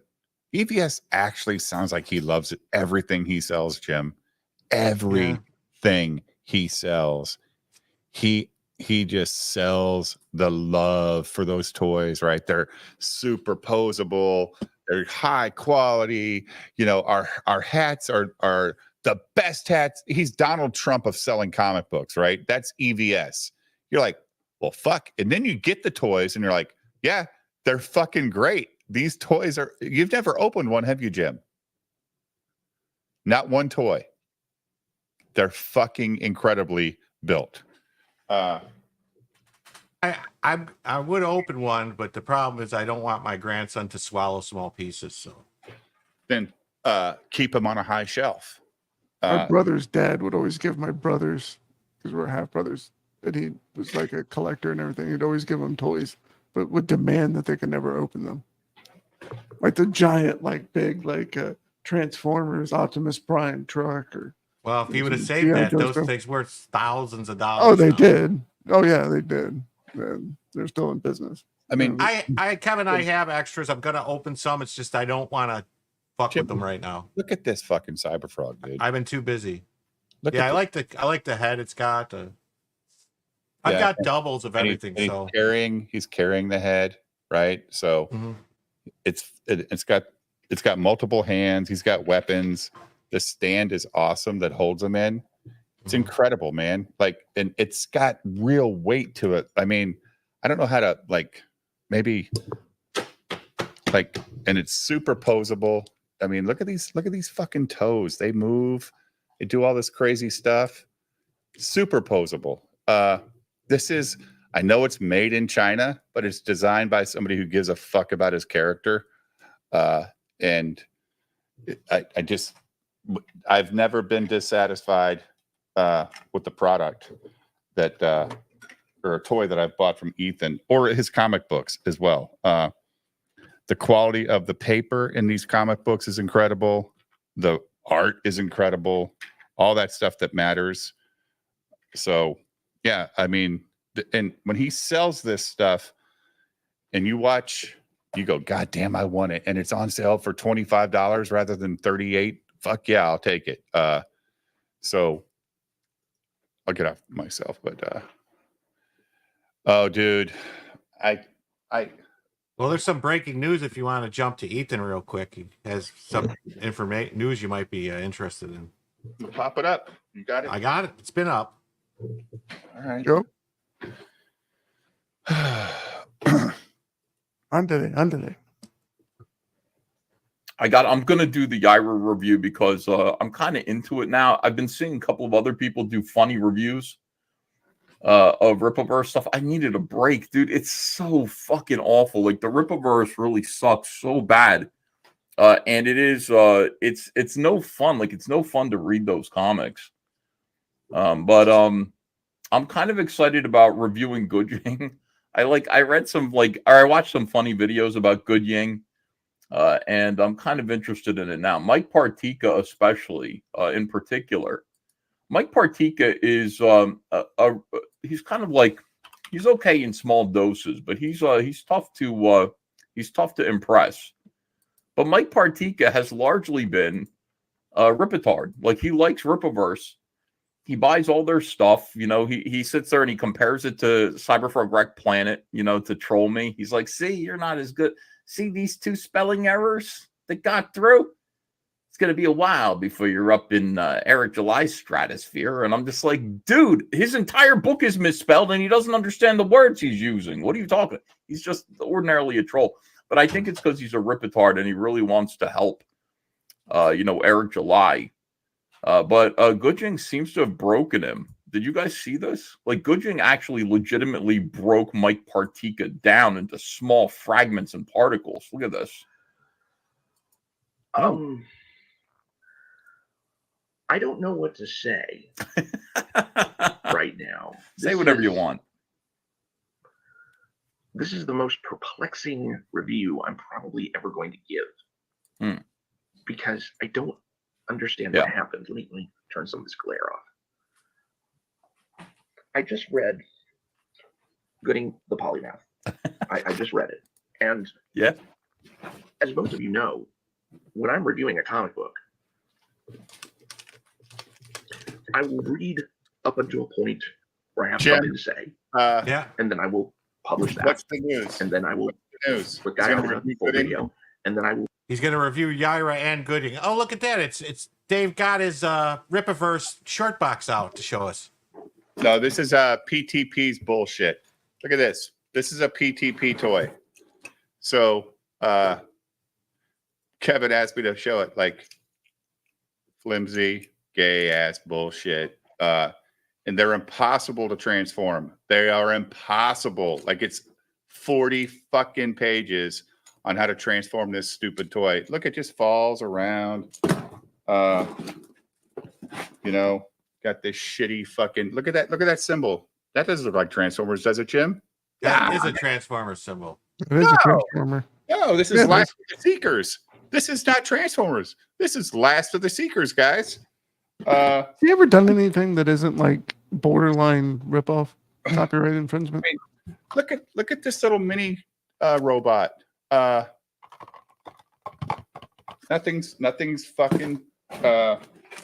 I don't even know where the other robots are. There were like 4 of these, and when you open the box, all these stupid fucking parts just fall off the robot. Like they're just off.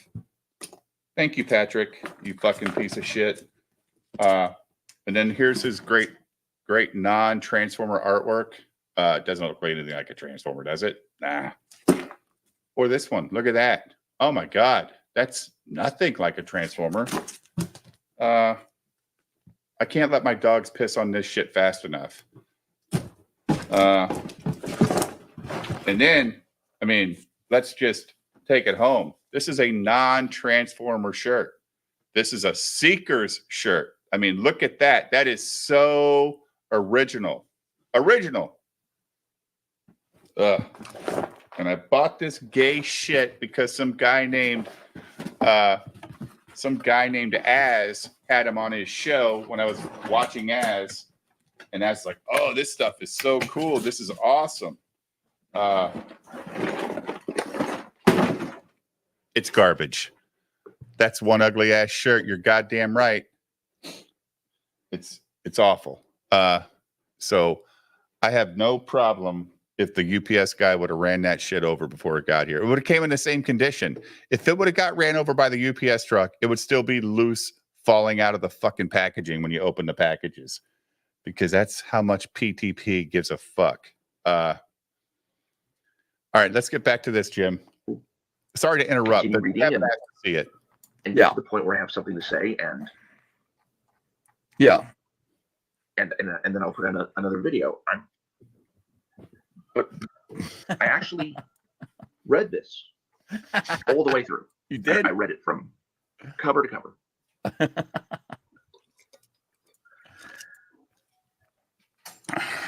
And I don't know how to review it. Just speak your mind, speak your piece, speak your truth. Who's Mike?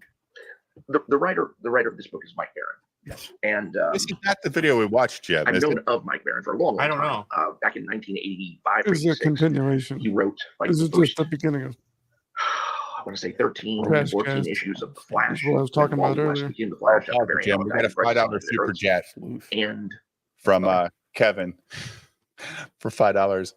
I can't let my dogs piss on this shit fast enough. Dude, it's unbelievably bad. There's 2 robots. I don't even know where they're at. I think I gave them to my grandson, and I don't know. I think he threw them in the trash because he's got real Transformers, Jim. He's like, I can't do anything with these, Grandpa or PP. What the fuck is this? And he's 5. Even he knows the difference between Transformer from Hasbro and a fake. So yeah, thanks for the 5, Kevin. That's very generous. Thank you very much. Oh, Jim was angry at Adobe last night, not me. Patrick pissed me off because I spent like $300, dude, on that shit. Dude, don't ever support that fucking robber. Go ahead. I loved the first 4 issues of that book. I still have them. I still have the first 4 issues of the Flash and the annual. They're absolutely marvelous. But they're probably some of the best Flash issues that have ever been written in the history of the character, whether Barry Allen or Wally West. Yeah. I've also read most of his work on Nexus. I do intend to go back through all of that and reread it and finish up what I haven't read. Why? He does amazing world building. He does such one of Mike's books. Such spectacular characters. And I can't say that I enjoyed the series all the way through. Or else all right, you've got to pick up the pace. I love what you're saying. I'm fascinated, but just let's go a little faster. I had a chance to get it once, but I've a little faster. See if this makes you normal. And so I know what Mike Barron is capable of. Great things. There you I don't go. know what the fuck this book is. I don't know what the fuck this book is. I read the fucking thing cover to cover, not because it was that good, because it was that fucking bad. Oh. I don't even know what to say about the book. It's that bad. There are maybe 2 or 3 pages in the entire book where I look and I'm thinking, oh, that's an interesting idea. Yeah. But everything else throughout the entire book is the blandest, most vapid bullshit I have ever seen encapsulated in a single comic. I mean, Okay, Jim, good word. Okay, so this is where you like the simplicity of it, right? You're just looking for a story being told and getting to the end, not a bunch of fucking weird.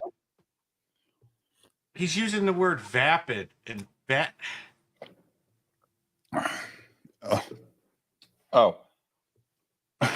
probably means terse or just not expanding.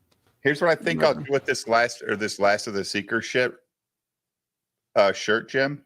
Yeah. The next person that goes on the board, I'll send them the fucking shirt. Just so they can have some Patrick or PTP bullshit in their collection and live in my misery. Go ahead. He's 0.5 out of 5. Out of 10. Sorry, 0.5 out of 10. Wow. My sum number 2 used to be the biggest disaster I've ever reviewed. I gave that one a 3 out of 10. Looking at this is a 0.5. He's detracting. And I almost feel like that's generous. Yeah. Wow. I can't believe I got a $500 super chat. Thank you, Low Water Mark. Thank you so much. So nice. I literally don't understand. This is Mike What went Partika. wrong? What Mike happened here? Partika. Reviewer. honestly, I'm not a guy for conspiracy theories, but I'm almost feeling like, what if Mike Barron went to Eric July and said, "Hey, I am going to write the shit out of this character. You can trust me," and the whole purpose was for him to sabotage this book. Okay, now I did hear this from a few people. Mike Barron, who is a writer for the Rippaverse, is also one of the Comicsgate Kings.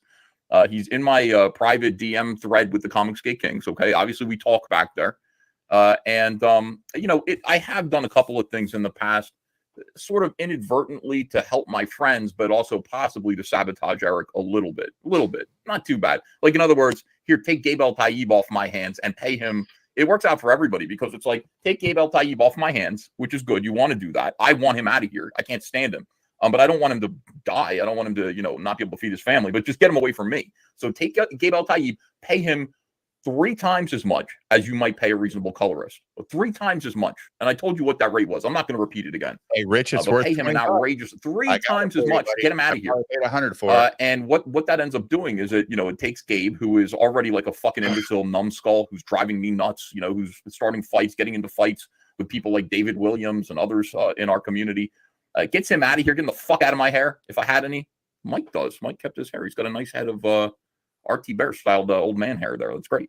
But get him out of here. And then Eric also is paying him too much. So it's good because now Eric has the wrong idea of scale about what to pay people. And by the way, that's why Eric July did that video or whatever it was. Was it a video about what you could expect to get paid? That was a shot at me to tell me that he had scaled back and he understood what I did to him. I never talked about that. But that is what he did. He's like, you're supposed to pay pet sitters somewhere between $200 and $300. Well, that's not what I would have told you. I would have told you $800 to $1,000 a page. This is out of short. Mike's video is a 10-minute video. So this is a different video because we watched a short. Yeah, no, this is EVS. This is a clip from EVS's show. This is the live show that's going on right now. What I'm saying, the video Mike did was 10 minutes long. See, it's 5:38 into 10:59 of the video. Yeah, this is just in the opening 3 minutes of Ethan's stream tonight. No, I know that, but Julio says, can't y'all react to Mike's video without EVS? We could, for sure. We just couldn't find the video. Jim looked. It says, the polymath broke my brain. So you have to pull it down, Jim. All right. Why'd you pull it down? I don't know. I'm waiting for Julio to come in with the video he wants us to watch. Well, Julio's not in the fucking stream yet. He got the link like 3 hours ago. All right. So when you feel like pulling it back up, Jim, I mean, I don't mind watching EVS because EVS, again, the reason his reactions are so good to me is like EVS is a creator. He appreciates this kind of honesty because what really gets good is when he talks about the sabotage to the Rippaverse later in this video, right, Nicholas? Like when he's like, yeah, I sent Mike Barron over there to sabotage him, but not really. I don't know what's in the video because it's tonight's trash cast. I did watch this. Yeah, I watched it. It's great. EVS is going to make you believe that he sent Mike Barron over there, maybe, but maybe not, to destroy the Rippaverse. Oh, so it happened earlier tonight. Yes. Yeah. Started. Okay. It's really good. All right. Well, Julio hasn't seen it. He's been playing D&D all night. So it's okay. I mean, I want to see it again because I laughed at this shit, Jim, and you need to see it. You need to give us your reaction. I don't have a reaction. Never. Not Jim. You don't get hot and bothered about stuff. Your mic sounds better, though. Y'all want to talk about Matt Barr for a second? Yes, please. Okay. If you, I've never brought up anything, but I posted that link in the chat. The DM I got related to Matt Barr. In what chat? Private chat? Yeah, the private chat. Oh.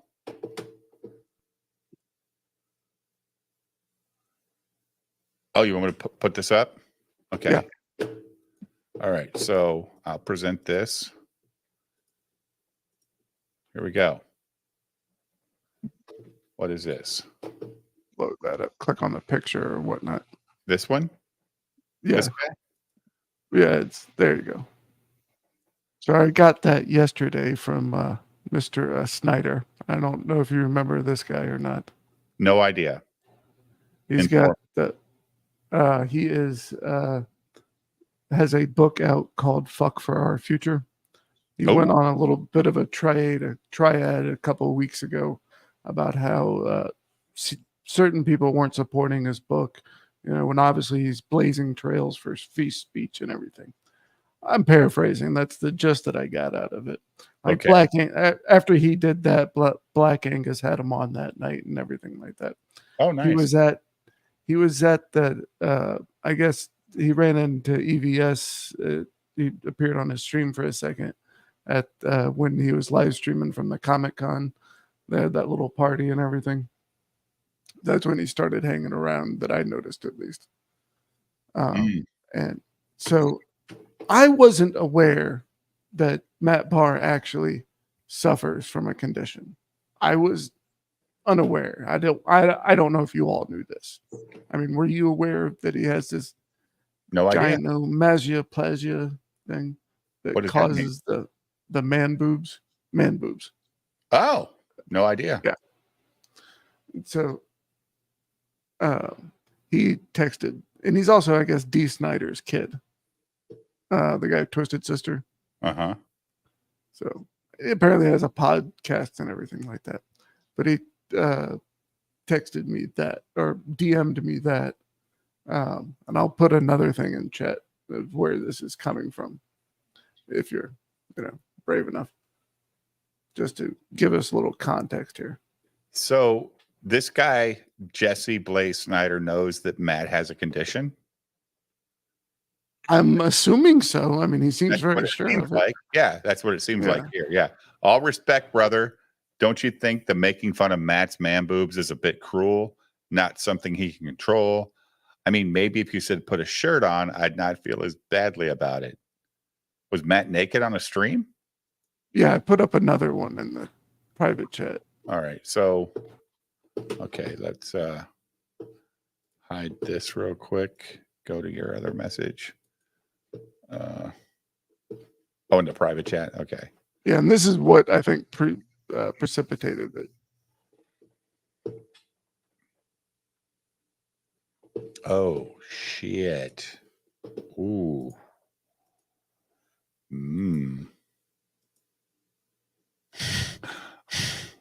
Oh man. So someone had drawn the arrows on it, and I screenshotted that, and I used it for the post.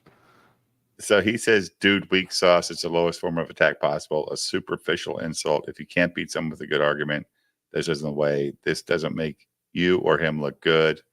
Sure, you're embarrassing him, but you just look like a dick. If you got a counter views, post that. It's meant to be funny. I am a dick. Ain't none of us rightfully that haughty. Yeah, this is offensive content. My sincere apologies. Yeah. Was it your content or Matt's? Because he's the one who did it. Like, are these real tattoos on Matt Barr? Like, is he this inked up? Wow. You can almost see like some surgery scars in there, like where the arrows are pointing. Oh yeah. Well, so that made me think. I was just under the impression that he was potentially a trans man. Well, because of all that. But apparently he does suffer from something that gives him that appearance. That's kind of wild, dude. If that's a case, I mean, a little guilty, yeah. Well, I gotta say, if I suffered from that condition, I might not take off my shirt on stream. Or at least degrade other people and say vile shit about other people. Right. Well, he does. He hasn't addressed it yet. Doesn't PTP do some work for Eric, Jim? Does he do like the Documon card drawings or something? I don't know. Jim muted us. He's muted. All right. So we have another 3-minute video from Katie, who's been very generous. She sent us 4 tonight, guys. This is called Alpha Core Shirt The Alpha Core shirt goes hard, guys. I mean, a shirt is going hard just for you, Nicholas. It's going hard. The shirt is going hard. This has got to be so unbelievable. Let's just hear this. 31 months says all hell the Rippaverse so far. I think Yaira is my favorite. Ain't nothing wrong with that. Can't wait for Bloodruth. If you like Yaira, same writer.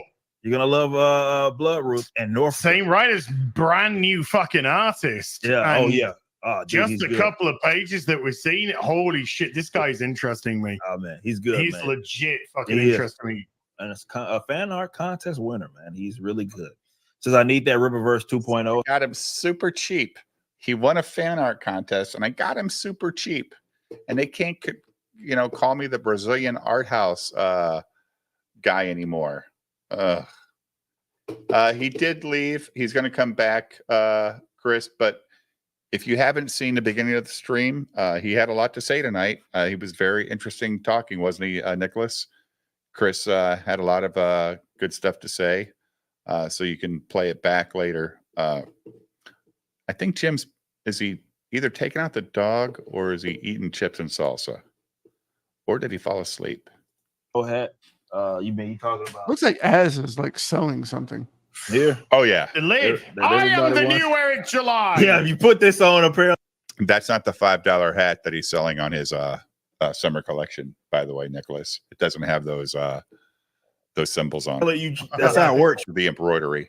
right? You become Eric July. Yeah, it's the mantle of the Rippaverse. Yes, it's the mantle. Eric July is a mantle. Yes, It's a mantle. that's how it works. Oh, if you guys buy this fucking t-shirt for a $20 super chat, guess what? You've become BTM Reviews. Gay. Nobody wants the shirt, stupid. Yeah. So I've been told. We just gotta like it now because that's That's how it works. Yeah. Bigot. Yeah, you like the Rippaverse, don't you? Well, this is the Rippaverse. Yeah, it says the Rippaverse. This is a guy that has that hat. Garfield's Bizarre Adventure, 16 months. Alpha Core tank top goes hard. Yeah, man. Shout out to my man's Kanan. He did all of the work on those. We'll look at these actually here right now to kind of assist you guys. That icing one, that slaps. It's the best selling one so far. Everybody likes this one. His color scheme, the whole look of it, it fucking slaps, man. Yeah, it fucking slaps, man. What does that mean, Nicholas? I don't speak British.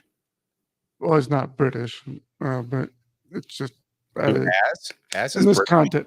Well, yeah, but I don't think the slang is. But it just means it looks nice. Is the translation. Hey, Goat. When you buy the box set, you get more reminders of just how creative PTP is because he sends you all these fucking stickers. Look at that. Power up and alternate. Last of the Seekers. Oh, I got a fucking head. And then I got another head on a purple fucking checkered backboard. Oh my God. This is the quality of shit you get with Patrick Parnell. Let me see if there's anything else in here that's not worth showing. I mean, I haven't even opened this stuff. Oh, here's another, like, I guess a Transformer sticker. You get to build the character with stickers. Oh, I'm going to show you, Nicholas. This is how ridiculous the fucking instructions are for these goddamn toys. Open it up.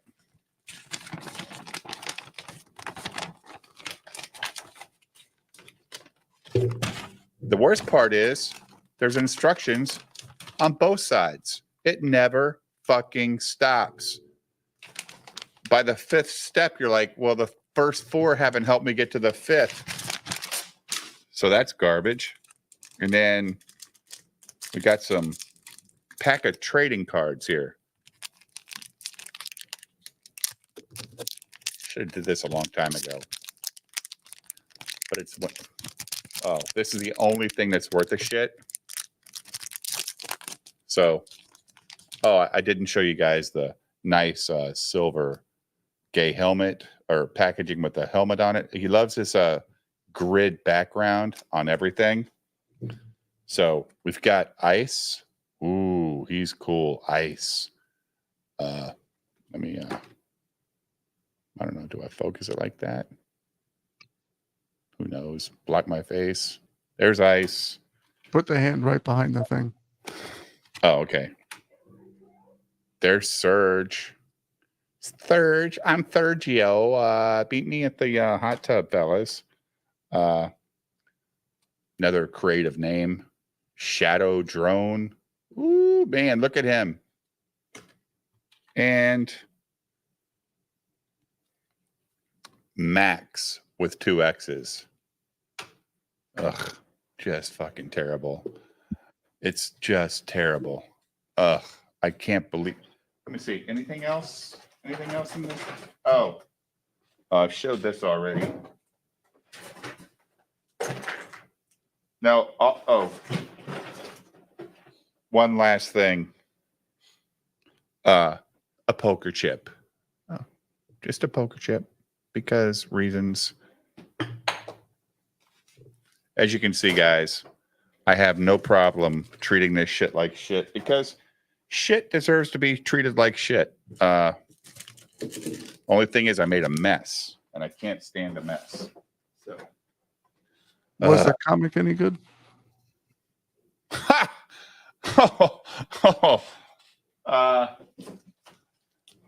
What's that character from the Johnny Carson show when Johnny Carson would play the psychic? What's his name? He goes, no, it's no good. I just read it. It's no good. Well, call me an idiot, Sweet Tooth, because I followed this guy that's telling me whatever word he just said for the Rippaverse t-shirt. Like, yeah. Like, what did he say? Slap. Slap. That shirt is slap. Yeah. Nobody ever said I'm smart. You're on the wrong show if you think you have a smart host. Dave, you got to say, no, you slap it like that. You slap it like that. Yeah, it's just unbelievable. So, as I said earlier, the only thing I might use, Nicholas. Oh, Jim dropped. No, he's here. Jim, you back? Yeah, what's up? You were muted for a while, so I didn't. I got kicked out. No, you were muted when we were trying to talk to you, but I might keep the glass so I can maybe grow like an avocado plant out of it till it gets. But I'll never drink out of this thing. I'll never give him the fucking the satisfaction of knowing I got any use out of any product I bought from him. It's about top selling one right now. So shout out to all of y'all. Y'all seem to love that. Big shout out to Kanan, our director here, man. He does such a. This shirt is slap. Jim, did you hear him? Yeah. Yeah, slap. Such a great job. Slap, of course, you guys have seen the Yaira one, which I really like. I love that. Jim sent me a slap video in the private chat. Think that would get us in trouble, Jim? Or was that a YouTube video? I don't know. That's a Twitter video. I don't know if it'll get us in trouble. That's why I put it in the private chat. Y'all will see me rocking this a lot, man. Really loved how that turned out, and of course the Alpha Core one. Alpha Core, yeah, baby, my boys is really clean, and which also has girls. It does have a girl in it. That's very true. But yeah, Kanan did a great job. What did you just say? So it has a girl in it.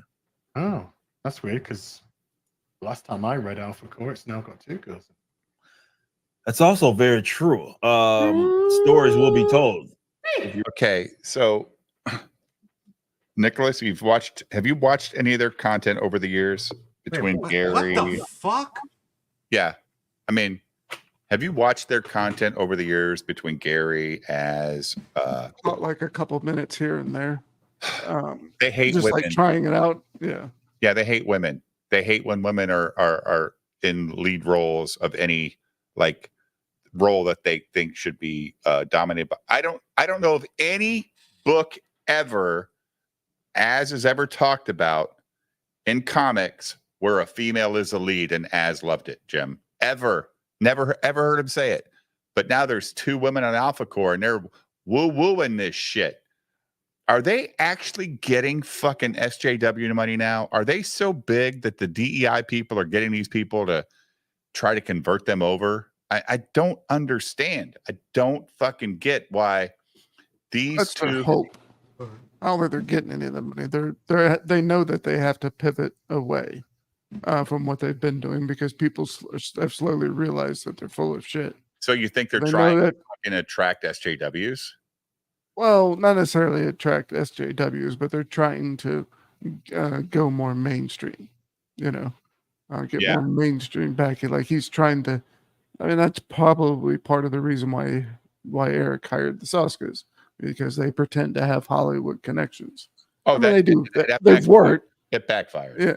Yeah. I mean, they do have somewhat of a. I mean, they know people, but they can't do anything. So therefore, they're not respected. I just by denigrated my anybody. brand new PC, Jim, by letting a PTP product touch it. Like I let this in. Look at this ridiculous instruction manual to build a transformer, Jim. Yeah, it's crazy. 2 pages. It's double-sided. This is double-sided bullshit. And I let that touch my brand new PC. I should be ashamed of myself.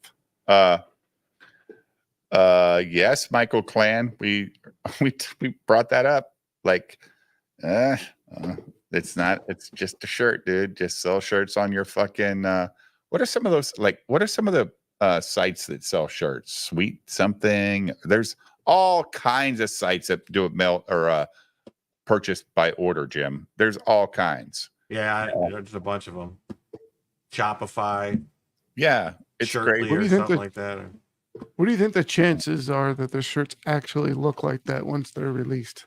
Like Hey, if they're- Sweet Tooth, you can have it for $5, but it's $2,500 in shipping. How about that? You can have the PC for $5, but the shipping's going to get you. Because he's lazy, dude. He's lazy. He's fucking lazy. He doesn't know what he doesn't know what he's doing. And he hires these girls that he thinks have some credibility because they worked for Marvel for what, 5 books or 6 books, guys, that were very heavily edited by real editors. Oh, dude, I'll send the shit out of it for you, Sweet Tooth, if you want to buy it. Yeah, it's you know what? Yeah, I'll do it for you, buddy. You got it. But you know what? If I do that, Eric will want 20%. So it's going to go up to $2,700 for shipping. You read Yaira. You, Sweet Tooth. Yeah. The stories will be told. I'm really Yeah. excited about that too. But yeah, shout out to you, Garfield's Bizarre Adventure. Love to see you here, man. And shout out to everybody that's got in on that summer collection. Go ahead and grab those items. We got fulfillment starting in 2 weeks on those, so you can enjoy it for the rest of the summer. Do you It'll be really, really cool. hear that, Jim? I mean, I'm going to go back like 30 seconds, Jim, and I want you